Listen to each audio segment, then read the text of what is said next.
Good afternoon, everyone. My name is Ginny Wise, and I am the Senior Vice President for Advancement at Tulane University. Thank you for joining us for our first plug-in event. This is the first in a series of webinars featuring Tulane faculty and staff discussing Tulane's response to COVID-19. If this is your first Zoom webinar, we ask that you please make sure your microphone is on mute. I encourage you to ask questions in the chat function, which you can find at the bottom of your screen. If you are on an iPad, the chat function is within the participant screen at the top of your screen. We will be answering questions following the presentation. I am privileged to introduce our speaker for today, Robin Forman. Robin is the Senior Vice President for Academic Affairs and Provost at Tulane University. Robin joined Tulane in 2016. Prior to joining Tulane, he served as Dean of the Emory College of Arts and Sciences and the Asa Griggs Candler Professor of Mathematics at Emory. At Tulane, Robin has worked tirelessly on behalf of our faculty and academic enterprise. He has been a driving force behind our steady increase in federal research funding, innovative pedagogy, and increased student success. So please join me in welcoming Robin. Ginny, thank you. Thank you, and thank you all for being part of this. I warn you up front, I have trouble getting the lighting correct with the bright shades behind me. I have a spotlight now on my face, which was better in the past. I would look like a silhouette and it looked like I was part of the witness protection program. I'm trying to present myself in a reputable way. I have to say, this was scheduled a while ago and the topic was just Tulane research broadly. But obviously in light of the current circumstances, it makes sense to take a little bit of a detour and talk about how the university is responding to the current circumstances in a general way before getting on to research. I have to say, and the takeaway is Tulane University has responded brilliantly in ways that have made me only more proud to be part of this remarkable community.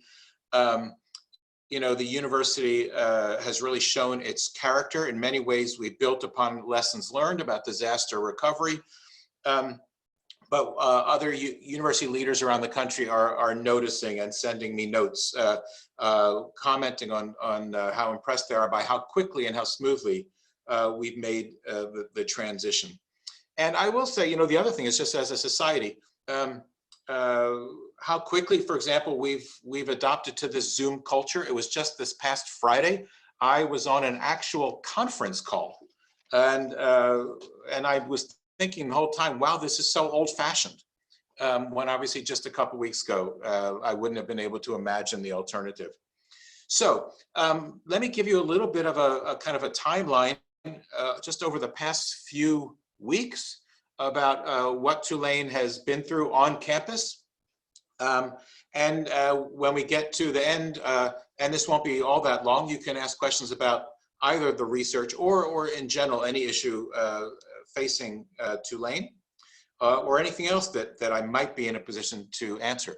So, you know, about 3 weeks ago, we made the decision to transition all of our instruction to online remote education, to empty out as many people from our campus as possible and to transition to this new normal. So, you know, this was before, I mean, the first cases were appearing in New Orleans. At that point, there were no confirmed positive cases among anyone in the Tulane community, although we had our first case about a week after that.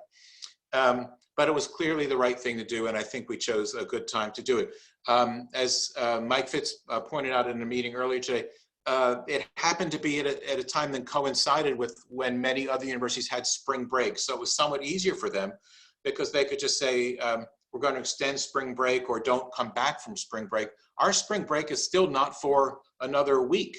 So we didn't have the option. And so for us sending students home was really quite an undertaking. And I will say we did it like you'll see the pattern.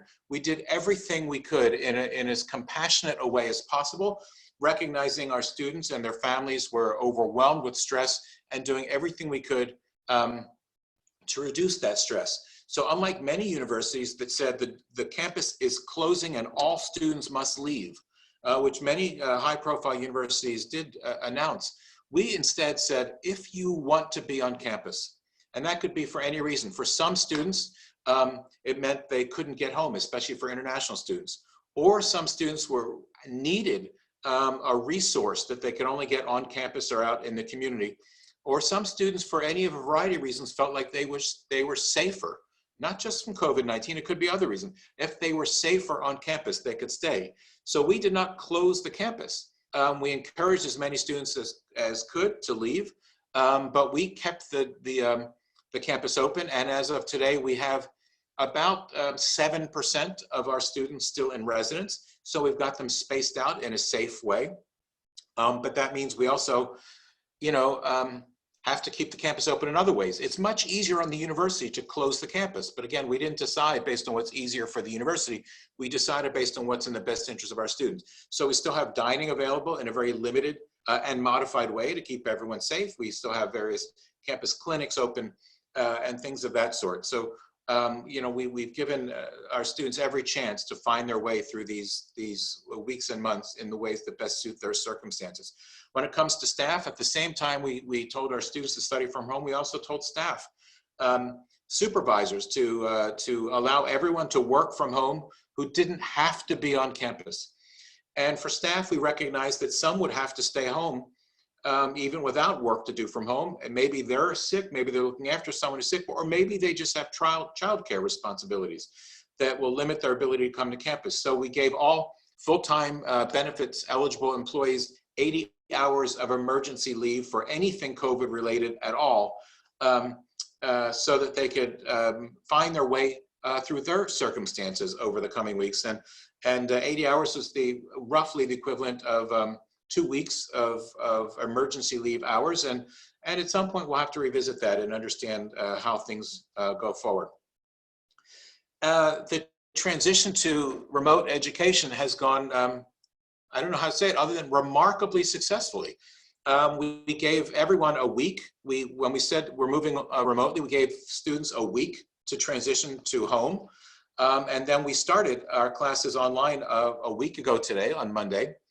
Now, admittedly, we had a head start because this past summer, I had implemented a instructional continuity policy, which I was not thinking about a pandemic. I was thinking more about a hurricane at that time. But the idea was if our campus was closed for any reason, faculty had to be prepared to teach through that closure. And so we began through the fall a fairly intensive training process to get as many faculty as we could ready to move their classes online if circumstances required. And so we were fairly well along in our training when it became clear we were going to have to make use of that preparation. So it took us a week and all classes started on time. Remarkably few technological glitches. There were only a handful of expressions of concern. The day we launched, I was expecting hundreds of concerns or questions, and actually we got maybe 10 around the entire campus. And more than the fact that there weren't many questions, the expressions of enthusiasm and even joy from faculty, students, and their parents was just extraordinary and moving, and let us know that we had found our way through this in a way that was meaningful to folks. We got many expressions of gratitude from students and their parents, and students especially writing about they didn't know what to expect, but they were so excited to see their faculty were taking this seriously, and they were being creative and energetic and vibrant. And one of the most meaningful messages we received was from someone who called the registrar's office on that first day, Monday, later in the afternoon. And she said, I had 3 classes today, and they all went wonderfully. There were no technological problems at all. And she said, quote, I loved it. It was so wonderful to reconnect with my classmates. And it was so great to hear that, sharing a computer screen right across the country with classmates really for her was an emotional connection that counted as reconnecting and gave her that sense of belonging. And when I heard that message, I knew that we were going to be okay. But I've also heard from faculty who were just amazed by how engaged their students were and how excited they were to be back in the classroom. And faculty have already said in many cases, they think that their online course is actually more successful than their in-class, course. One reason being, it's actually much harder to hide online. If you get the various thumbnail videos of everybody, and so folks need to generally pay attention and be engaged. And the conversations, it's interesting, the conversations are different, the dynamics are different, but in many ways lend themselves to more collective engagement. And that's been really wonderful to see. Probably the biggest news on the educational front is that we changed our grading policy for this spring. We were collectively concerned about students whose home lives were not conducive to learning. Maybe they didn't have the appropriate technology or the Wi-Fi, or maybe literally their houses were just the dynamics of the house wouldn't allow them to find the time they needed to focus on their learning. This became especially clear when communities began shutting down, so students really couldn't go to their public library or local school. And so we implemented a new grading policy where students can take as many classes as they want in a minimal pass, unsatisfactory way. It doesn't affect their GPA, but they still get academic credit, but they can also take them for a letter grade if that's important for their progress. And what's interesting, we took a different approach than almost every other university in that we gave students until after they received their final grade to make a decision about what kind of a grading they wanted. So the point was we were caught between protecting the integrity of the transcript and allowing and maximizing student learning. If we allowed students to choose whether to go pass-fail today, the concern was students would think about which classes they really felt like they were unlikely to be able to succeed in and make them pass-fail, and then their effort in those classes would diminish, and it would diminish the experience for everyone. Instead, what we want our students to do is work as hard as they can and as committed a fashion as they can through the semester and through finals. And then if they feel that the semester didn't reflect their abilities and their commitment, then to switch to some form of pass-fail. And in many ways, it calls into question a little bit the integrity of the transcript, because students can decide in which cases the grades reflected best on them. But on the other hand, we really do believe that it's maximizing student engagement and student learning. And I have to say the early responses so far have been extremely positive from faculty and students. And faculty report that students are taking this grading scheme in the spirit in which it was intended, and they are working really hard and doing their best. And if they find that circumstances don't allow them to study and work the way they'd like, then they'll switch to pass-fail. And before switching to the topic of research, I just want to make one more comment, just because we have a kind of a special guest star in our midst. I see that Meredith Beers is part of the call in her role as Tulane alum, but she was hired here probably just about a year and a half ago to be part of our emergency response team. And she's been one of the lead organizers of these efforts, and deserves a huge shout out for being still relatively new to the job and rising to the occasion beautifully as a university leader. And I don't know what the version of a muted ovation is for Meredith, but whatever it is, we should do it. So I want to transition to the issue of research. This is an important time for Tulane in all kinds of reasons. One thing that there's an interesting history here in terms of the role universities play in carrying out research on behalf of the nation. In the years after the Second World War, in the early 50s, when the National Science Foundation and National Institutes of Health were created, there was some debate about what it would mean for the nation to prioritize research. And a fateful decision was made that was unlike every other nation that I'm aware of at that time. And that is, we would invest heavily in research, but we were not going to do so primarily through national laboratories. The decision was made to fund research through the existing universities. And that system was, I mean, just absolutely brilliant and has profound consequences that we're still experiencing today. It led to the explosion of higher ed in this country in the most common form now of the large research university. And it is also the reason why American higher ed remains to this day the gold standard around the country. So on the one hand, universities in general have a responsibility to do work that's in the national interest. That's why we receive this funding. And of course, right now, the national interest requires a particular focus on COVID-19. But more so for Tulane than anyone else, in 1834, we were founded as a medical college of Louisiana. We were founded to help this region deal with concerns about yellow fever and cholera.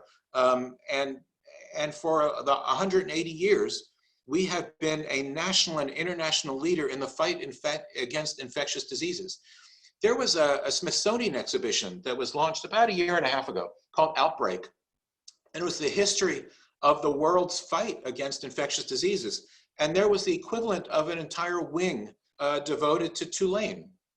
It is literally the case that you cannot tell the story of the world's fight against infectious diseases without telling Tulane's story, and you can't tell Tulane's story without the fight against infectious diseases.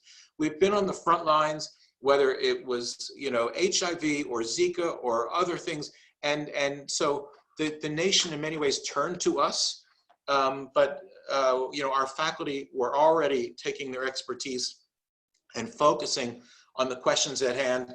Let me just give you some examples of the work we're doing.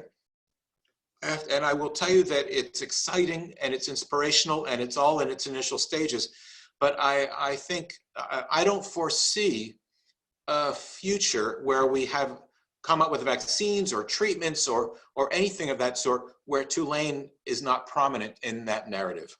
And I'll tell you why that is in a moment. So, you know, we've already had some highlights. Bob Gary is a member of our faculty and is an absolute international leader when it comes to infectious disease.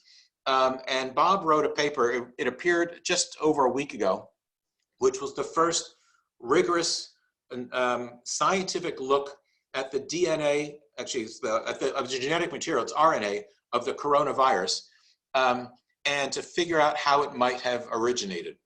And what he found in this paper that the genetic material in this virus is a combination of the genetic material of two pre-existing coronaviruses, which don't have anywhere near the same impact. And the way they were joined together makes it clear that this was not done by humans. So there have been a lot of conspiracy theories that this was created by the United States, it was created by China, it was created by other people. It wasn't created by any human. It emerged naturally from bringing together two different viruses. And it probably did get its start in a bat in Wuhan. This paper appeared a little over a week ago after having been peer reviewed. And this past week on most science websites was the #1 downloaded, referenced, cited science paper in the country, which shows you, you know, the role we play as a national and international leader in this. We also have, you know, we have a lot of faculty working on infectious diseases who are switching their research to COVID-19. Our presidential chair, Tony Hu, has developed the fastest, most accurate early detection of infectious diseases anywhere on the planet. Most infectious diseases to this day are tested by taking someone's saliva usually, but it might be other things, taking their saliva, putting it in a Petri dish, and then waiting 24 hours or 48 hours and allowing the viruses or bacteria that might be in there to multiply so that there become enough of them so that you can see that they're there or not. But testing for many diseases to be accurate requires days. Tony has this new method of looking inside cells and testing the presence of antibodies in a very, very precise way. Many of our tests today do test for antibodies, but generally show positives for a wide range of antibodies of the same general sort. Tony has a mechanism by which he can test for the precise antibody we're looking for to distinguish the disease in question from other diseases that are kind of like it. And he received a call from the highest levels of the NIH, a personal call asking whether he thought he could transition his work to be focused on COVID-19. And so he's doing that. And some of the, most exciting stories are at our National Primate Research Center. You may know that there are only 7 National Primate Research Centers in the country. We are one of those 7. And ours specializes in infectious diseases. Others specialize in things like, aging or neuroscience, and we do that work as well. But ours focuses on infectious diseases. And we were among the first 3 institutions to receive the live coronavirus. This was about a month ago. And the reason was both because our record of doing world-class fundamental research at our primate center, but simultaneously our well-established record for having the highest biosafety standards in the country. And that's bar none, and it's been reaffirmed on many tests, visits from experts. We are viewed as absolutely exemplary, a role model when it comes to biosafety. So it's for both of those reasons that our primate center received the live coronavirus. Some people have been wondering, well, what happened since? Well, most of what happened since is that the researchers are proposing their research. But the oversight and regulations for non-human primate research are appropriately extremely rigorous. So in order to do any research of on non-human primates, you have to submit your proposal to a committee, and you have to absolutely establish that you will keep the monkeys as comfortable and safe and healthy as the experiment allows, that the research is of fundamental significance, and that you can't do the research any other way. You have to, and this is a high bar to reach. So it's only fairly recently that our faculty who are proposing research have gotten their projects approved. And I will tell you, the first order of business is that we have taken 1 or 2 monkeys from each species we have, and we've exposed them to the virus. And the goal is to figure out which species, if any, can contract this virus. It's also, some species are just human, some viruses are human specific, in which case this will be a great disappointment. But we don't know yet. But what I hope is that 1 or more than 1, because sometimes even species that can catch a virus catch it in a different way, so that 1 or more species can catch the virus. And then we can, in a very carefully controlled way, study how they shed the viruses, how they transmit the virus from one monkey to another. And we can test vaccines and treatments and diagnoses. And the moment we identify a species, it's called an animal model. The moment we identify an animal model for the coronavirus, the research, the science is going to accelerate in it significantly. We are already getting requests from researchers around the country and in fact around the world. And I'm not making this up. We've already getting requests from folks who have ideas on how to address the coronavirus and would like to use our primate center as the home for their research. We won't be able to say yes to everyone. And moreover, we need room for our own researchers who are extraordinary to do the work they want to do. I see that there's an online question about the work we're doing with the media. I would say it is true in my view that the media, some universities were out a little quicker in telling their story. This is an interesting time, right, where scientists are very conservative about sharing their story. Generally, they don't want to announce work they're doing. They only want to announce work they've done. They want to announce their results, and they don't even want to announce their results until it's been peer reviewed.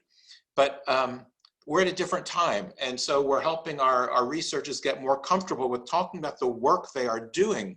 The work is getting extraordinary response. And so everyone's realizing that we need to work a little differently.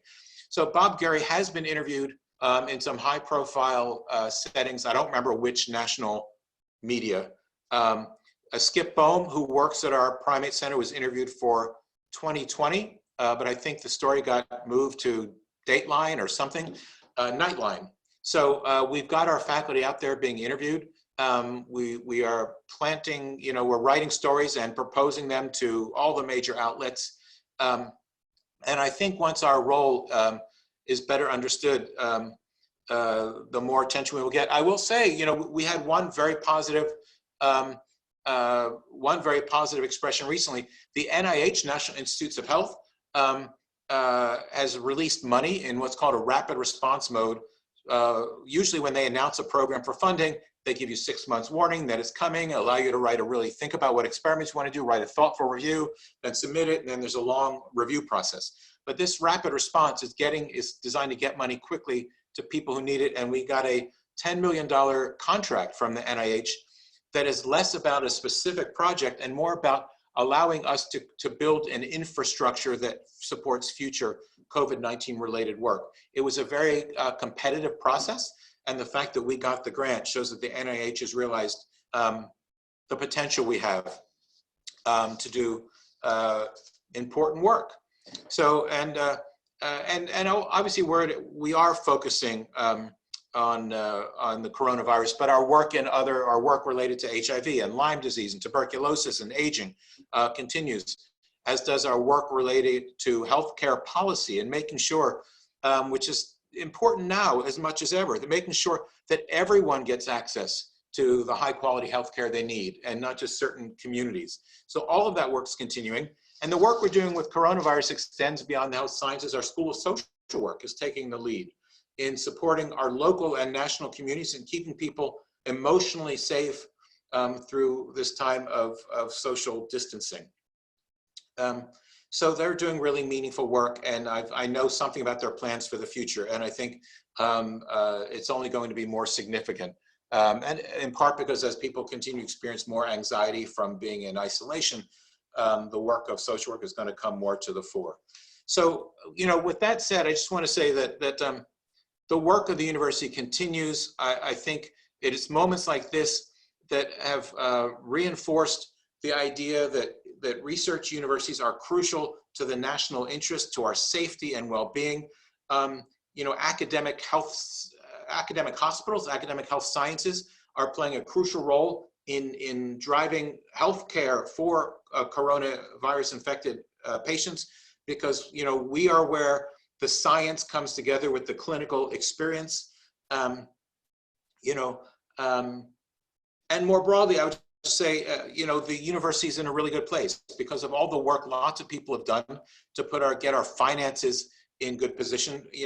There's the financial consequences of no one are complicated, but we're in really good shape. I think, in terms of, we won't miss a beat because the finances, so far, people seem, there's some question about students registering for next year. In fact, the number of deposits, number of people are saying, yes, I want to come to Tulane, is tracking with every previous year. And there seems to be great enthusiasm for folks to come back to Tulane and be part of this amazing community. And I'll just tell you a couple other things. One is they're just interesting stories about how we are responding to the current environment. One is our deans, our school deans got together, and one of the things they noticed is that the Peace Corps pulled back all of their volunteers from around the world, and the Fulbright program brought back all of their scholars from America who were sent around the world. And these folks really don't have much to do at the moment. They came back, they were planning to be abroad for another year or two. And so we've implemented a program whereby anyone in the Peace Corps or on a Fulbright can get a master's degree at Tulane, with most programs offering up to a 50% discount. It's really just covering our costs and giving them something to do. And I've received 2 emails already today from folks involved in that world who are extremely grateful. And the other thing, and this is, I'll leave you kind of with this, I think this is a fun topic, but the issue, we've been very good. I think we've been amazing, to be honest, in continuing our education and continuing with updates and news and keeping people informed. But Tulane is more than that, right? Tulane has always been more than most schools, a social connection, an emotional connection, a cultural connection to Tulane and New Orleans. And how do we do that? One of the things that separates New Orleans from other cities is New Orleans can be really silly, right? Sometimes the entire city just celebrates silly things. So what can we do to get people engaged around, things that are just fun and engaging and even potentially silly? So we're organizing days where, folks eat New Orleans style food, take pictures and share it, and we'll talk about what everyone's eating. We have a program whereby the Tulane band, even though everyone's around the country, will play their instruments in isolation, but it will all come together and they'll give a little performance of the alma mater. And so we're doing things like that. But if you have any ideas on how we can continue to engage people beyond, like I said, keeping them informed and keeping them educated, I think that would be great. So with that, I'll stop and I'll try to respond to some of the questions. Hi, Robin, that was fabulous. And you are getting a lot of good questions. I know you can't possibly read the chat while you're talking. So let me just Unfortunately, when I stumbled a bit, it was because I had one eye on the, I learned I can't do it. I have to stop trying. Okay. You did great. That was really helpful. And just so you know, we're getting a lot of nice feedback. People are very proud to be Tulaneans and are thrilled with the things you're saying. So I want to go ahead and try to get some of our questions, as many as we can in the time, and any that we miss we'll get to after. But one of the questions that came in earlier was about the media, and I think you did address that. Yeah, and I did. I caught that one. So yeah, we're doing our best, and hopefully we'll see more of a Tulane presence in the media. Somebody asked more specifically, can you elaborate on how and why Tulane received COVID-19? Very interesting development. Yeah, well, it's actually, to be honest, we asked for it, as many other universities did. And, but the pitch we made for the value of the work we can do, and crucially, that we can do the work safely. Angie Birnbaum heads up our biosafety work here. She's the director of biosafety, and she is a national superstar. She actually was selected to co-chair the national committee that was put together just probably a month ago on the virus and how it gets shared nationally.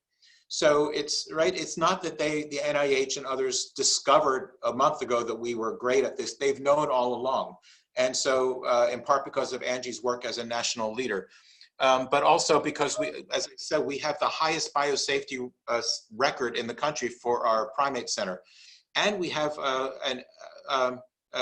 well-known commitment to the work on infectious diseases. So we had to make the pitch. What we did was submit a list of experiments we thought we could run, some at various levels of specificity, because this was the earliest days, but really said the kind of work we thought we could do. But the bottom line is, I think there's universal understanding that getting a non-human primate model, finding a non-human species that can catch the coronavirus, and by the way, we keep these animals safe and healthy. We do our best to give them all the treatment they need to stay healthy, even when they get infected, and hopefully they will get infected. In the fight against infectious diseases, there is this moment which can be just a game changer, when you don't have an animal model to that moment when you do have an animal model. And when that day happens, and hopefully it could be as soon as this week, there's going to be a dramatic shift in the approach. And of course, that's well understood. And it's well understood that we are one of the places to go to do that work. Thank you, Robin. One question came in about COVID and the economy. I'll let you respond if you want, but I do want to let everyone on the call know that, as we said at the beginning, this is a series of calls that we're going to be having, webinars, and we do have Peter Raschuti scheduled to talk about the economy on Monday, April 6th at 11 a.m. Central. But Robin, I don't know if you want to say anything about it. There's not much I can say about the impact on the economy. It's still playing out, and you've heard the same estimates on, for example, on what unemployment might look like. And of course, we've all watched the volatility in the stock market, and the volatility is a signal that even the primary investors don't really know what to expect in the coming weeks and months. There's, this is not a virus we know a lot about to this day. There's much more we don't know than what we know. And so almost everything you hear about predictions about the future are guesswork. And not even based, we don't even know enough about the coronavirus to know what to guess. It's all based on analogies with other viruses that seem to be similar, right? So, which just makes it, largely unreliable. Let me say something about, actually, I see one comment. Could I please make sure that people know the Primate Center is nowhere near campus? Yeah, I should have said that. The Primate Center is on the other side of Lake Pontchartrain. It's in Covington. It's about 40 miles from where I'm sitting here. For all the reasons that you think it's where those centers should be, but that's right. And I will tell you, by the way, that the town of Covington is very proud of the Primate Center, and very supportive of the work we do, and so that's important to know as well. So, but let me tell you a little about the economy and Tulane. We're paying bills, like we will be reimbursing, we'll announce this week. In fact, could be within the day, could be before today's out. We're announcing that we'll be reimbursing room and board for students who left campus. And actually, again, we are taking the most generous possible approach to that. So even students who are on the most financial aid are getting full refunds. Because the students who are on the most financial aid are the students who are the neediest. So why, even though in some sense they might not in a literal sense have been paying full room and board, they are the students who need the resources the most. So we are reimbursing everyone's room and board. So all told, it's the checks we're writing over the next month or so will total about 15 million. But we will recover most of that because we also have reduced expenses. Obviously, we're returning room and board, but we're serving a lot less food, right? Much less food than we used to. We're doing less campus programming. We're traveling, not at all really. And so we'll recover almost all of that and remain in very good position. What's of more concern, I think, for most folks is the stock market. And I will say that when I last got an update, which was a few days ago, before the recent run-up, there were 3 days of improvement. Our endowment was down only about 10%, which, of course, you've been hearing about the private equities dropping much faster. And it's because we've taken a fairly conservative, diversified approach to investing. And we're not very endowment dependent. So the endowment provides 6% of our operating expenses. So 10% of that is 0.6%. So even if nothing changed, we would lose 0.6% of our operating funds, which is something we could make up on the fly. Now, that's not going to make a big difference. But even more than that, the way our endowment payout is structured is it's based on a 3-year average. So next year, you'll only see really 1/3 of the impact, which is 0.2% of our operating budget. And then the next year, if nothing changes and there's no recovery, 0.4%, and then 0.6% 3 years from now. And so those are all numbers that we can make up on the fly and operate with a little more efficiency and discipline. Now the world may still change in ways that we can't foresee. But if given the world that we understand today, our finances are really strong, and not every university can say that. So that's, I'm glad that we are in a position that we're in. Robin, thank you. So I just want to make clear that I think everybody knows Peter Ricciuti is a business school professor who leads a class on investments here, one of the most popular classes on campus. So I just want to make sure that everybody knew about Peter and that you can sign back up for that webinar on April 6th. I also see something about kudos for the Outbreak Daily, which is a daily email from the School of Public Health. And there are resources all over our our tulane.edu site. So I encourage folks to look there. Yeah, actually, and can I say that I should have mentioned that and several other things. We're playing 2 roles. One is doing research that really changes our understanding, but the other is at this moment where we know so little, it's so easy to get conflicting messages from different sources, and people want to know. And so our role as an honest broker, of sharing reliable information has really been enhanced. And so I think that these kinds of things like the Outbreak Daily and other, we've held panel discussions and other things.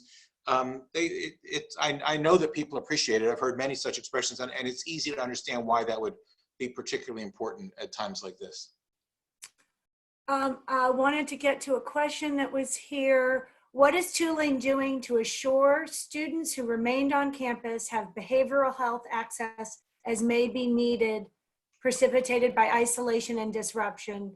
Thank you. Proud to be a part of Tulane, this questioner says. Yeah, well, first of all, thank you. I'm also very proud to be part of Tulane these days. I think we really have shown our better selves, and it's wonderful to be part of it. Before getting the question, I want to say I meant to say something that as I'm replaying my comments, I forgot to mention. That, the students who were leaving, we wanted it to happen as easily as possible and quickly as possible, and didn't want people to stress out about packing. So actually what we offered is just students could just leave. And then we spent a week going from room to room, packing things up and putting them in storage. Again, at every corner, we've taken, we've made the choice that we felt was in the best interest of our students. As for the students who remain on campus, the counseling center remains open and they see people. We've also, we've only now started, to be honest. That first week of announcing, we were busy packing, we were busy transitioning to online, but our advising center remains accessible, our student success coaching remains accessible, and the students, we've also set aside 2 places where students can go to be together at a distance. So the business school and the student center, the LBC, are both open. And if you go there now, you would be surprised to see, I mean, there are about a third as many tables and chairs as there was before. Everything is spread out in a safe and socially distanced way.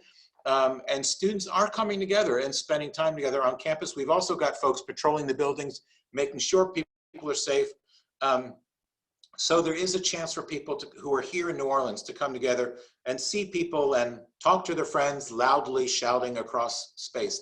And soon we'll be doing some modest programming on campus. I know some of the things that are in the works, but so I think, and also, there are opportunities for folks who are on campus to volunteer to help out. Obviously in ways that are completely safe, but make important contributions to the city.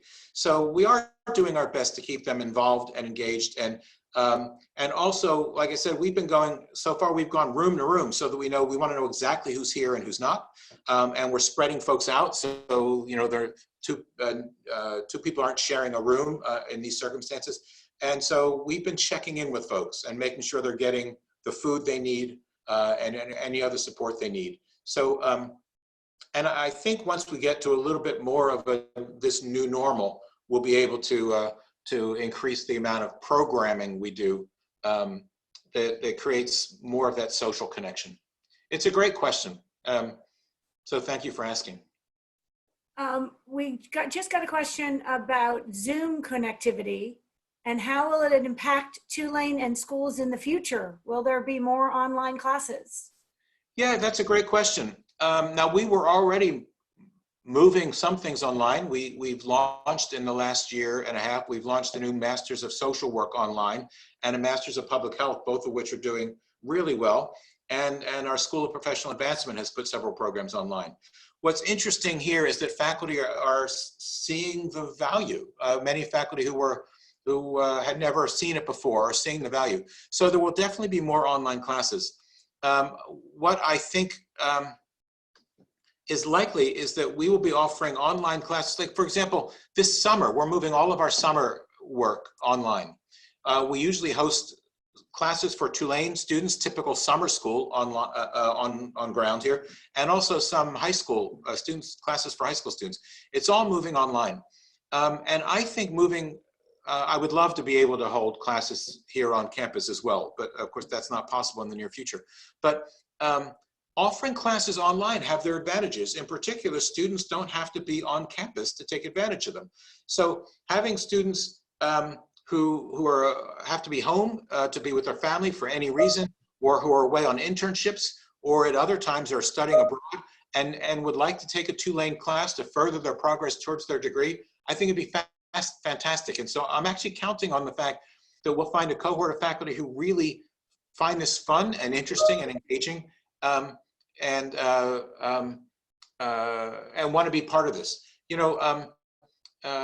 Well, I'll just stop there. I think there's also a value in offering classes online during the semester. Again, for students who are away from campus for any reason, or even students who could use a little flexibility in their scheduling to take all the classes they want. So, and then finally, I will say, the experience we're having with online classes doesn't just mean more online classes. It also means the integration of technology in really interesting ways into on-ground classes. A lot of, some of what happens in classrooms, for example, is information transferal, right? The teacher says something and the students are expected to hear it and then learn it. Well, a lot of that information transferal can be done more effectively online in a variety of ways than just through a standard lecture in person.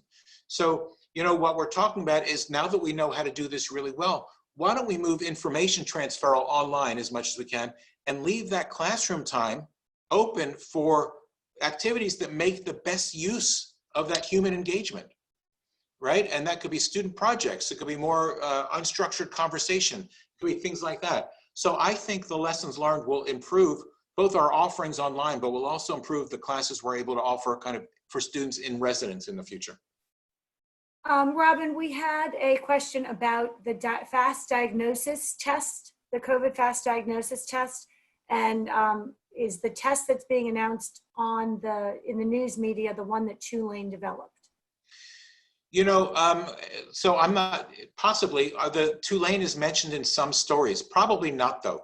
The test that's getting the most media attention now is one that's developed by a private company. But other stories that are a little bit more broadly reporting on the variety of tests there are certainly do mention things that are coming out of Tulane.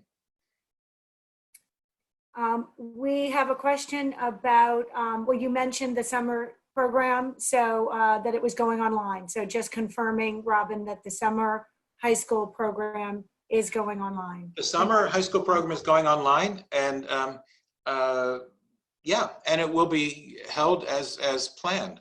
By the way, I'll just say, there's always question about what will we do in August when it's time to start the fall, and I think our answer at the moment is August is a lifetime away at this point.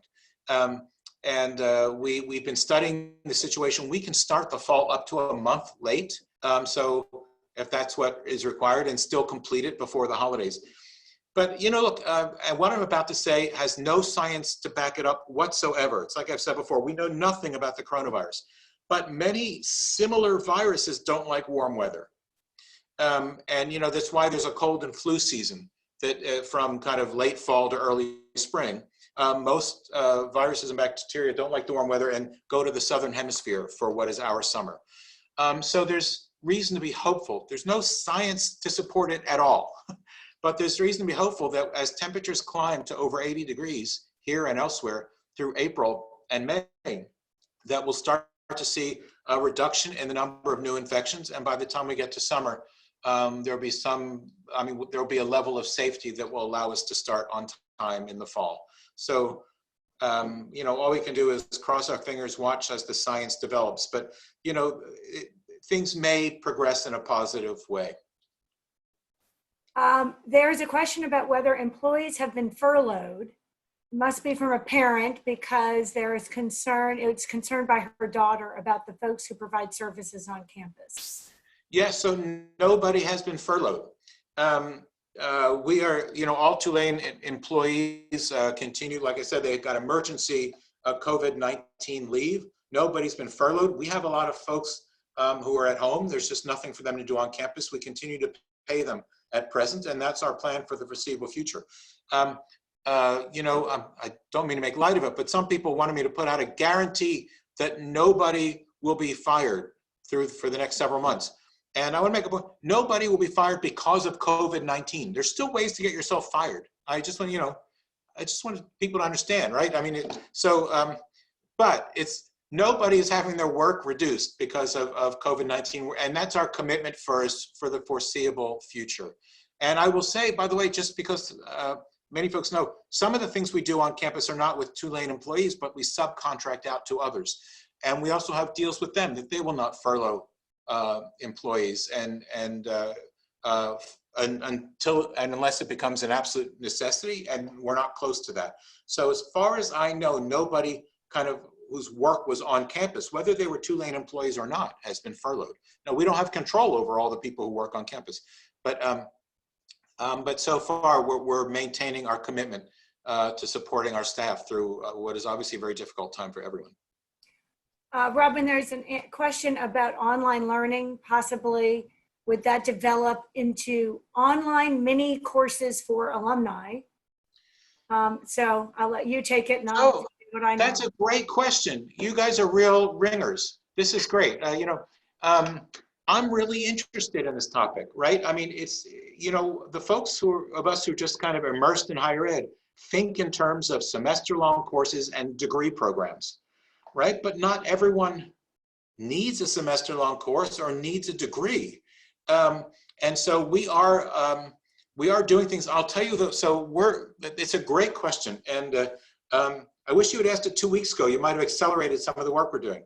So let me tell you what's in the works today. As we speak, we're bringing together our folks in public health, social work, and school of professional advancement, all of whom have degree programs related to disaster management, resilience, disaster leadership.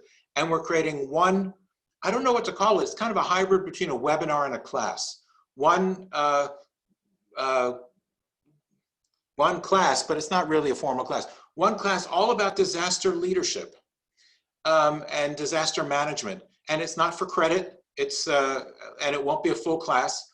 And it will, I think, give people information to think, help people think about the responsibilities they have to themselves, to their businesses, to their communities in this rough time. And I'll be honest, it will also serve as an advertisement for the amazing degree programs we offer, but that's not the key point. I think we have a lot of expertise here that I think would be really valuable to share to alumni, certainly, and even more broadly. So we're just starting work on offering what I think will be interesting educational opportunities for folks. So great question. Let me just also say, Robin, that this webinar itself is part of a newly branded plug-in program. So the first 4 of these webinars is dedicated to the topic of COVID, but thereafter, we intend to bring our faculty online and give alumni and parents and others the opportunity to engage with our faculty. So we hear you, and we used to be able to bring our faculty around the country, and we'll hopefully do that again soon. But the next question we have, Robin, is how can we help? Which is a very nice question, and we're running out of time, so I'll end there. And any of the questions we didn't get to, I promise folks will get back to you. I'll tell you my number one answer. There's a lot of things you can do. My number one answer is this is a time of tremendous confusion and anxiety and stress, and people are getting stressed out about things they shouldn't be getting stressed out about because they're so stressed out about other things, and all of that's completely understandable. In fact, it would be surprising otherwise. But some of that's playing out into anxiety about Tulane and the work we're doing and its future, and people want to know, if we'll continue to be strong. And so, my number one answer is based on everything you're hearing. Every time you get a chance to speak with enthusiasm about the work we're doing and the role we're playing, and express your confidence in our future, the better, right? I think not every university is going to make it through this period, with their foundations equally strong. And so I think that's great. Of course, there are a variety of ways you can contribute.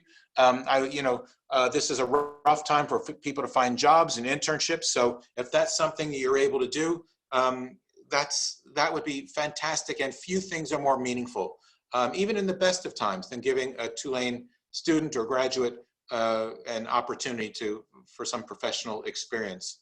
And I will tell you, we've got a couple special fundraising programs going at the moment in response to this moment. I just mentioned two. One is we're building an emergency fund for students who have special needs. So for example, for all those students who are studying abroad, and by the way, we had over 100 people studying abroad. We got them all safely where they needed to go. We gave every student whatever they needed to make, the penalty for changing their return flight. So, for I don't know how many tens of thousands of dollars we spent on that program. We gave money to students to buy laptops who needed them to continue their education from home. We gave money to students to enhance their Wi-Fi, and a whole host of other things that are more one-off situations. But we can always use more money to support our students. And the second thing is that we are raising money for seed money for COVID-19 related research. We've got faculty applying for NIH funding, but often, what really makes the difference between the federal government investing in you or not is whether you have some kind of proof of concept, whether you've done initial studies and have some data to show that what you're proposing is likely to be successful. We have been funding that with university funds, but there's a limit to how much we can do, and we're getting a little bit overwhelmed with faculty who have really interesting ideas. And what it can cost to get an experiment up and running to the point where they can apply for funding can be anywhere from $5,000 to $50,000, but any amount would help there, and would really be a significant contribution to the national effort to learn as much as we can about the coronavirus as quickly as we can. Robin, thank you. Our time is right at the end. That was amazing.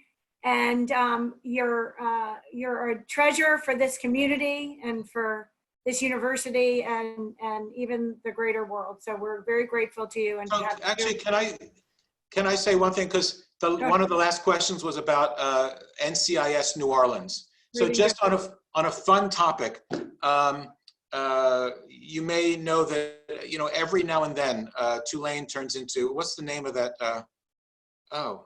What's the name of the NCIS university? It's some Cajun center. It begins with a B. Anyway, we turn into a different university. NCIS New Orleans takes over the Tulane campus. They take down the Tulane banners and they put up the banners for this other university, which apparently is celebrating its 100th anniversary, because that's what the banners say. And then Scott Bakula walks thoughtfully through our campus, reviewing the science. So I always say, I don't know why anyone goes to that university, because people seem to die regularly on the campus. But anyway, that's always fun. So we are the setting for the university on NCIS New Orleans, and it's always great when we turn for a day or two into. I have had trouble getting out of Gibson Circle because they're filming right there in the front of campus. Yeah. Well, thank you, Robin. We're going to put up on the screen now the link for the upcoming webinars so people can see what's coming. We're incredibly grateful again to everyone for joining and for all you're doing. We'll keep track of the chat and answer any questions we missed. But thank you for engaging. Thank you, everyone. Thank you.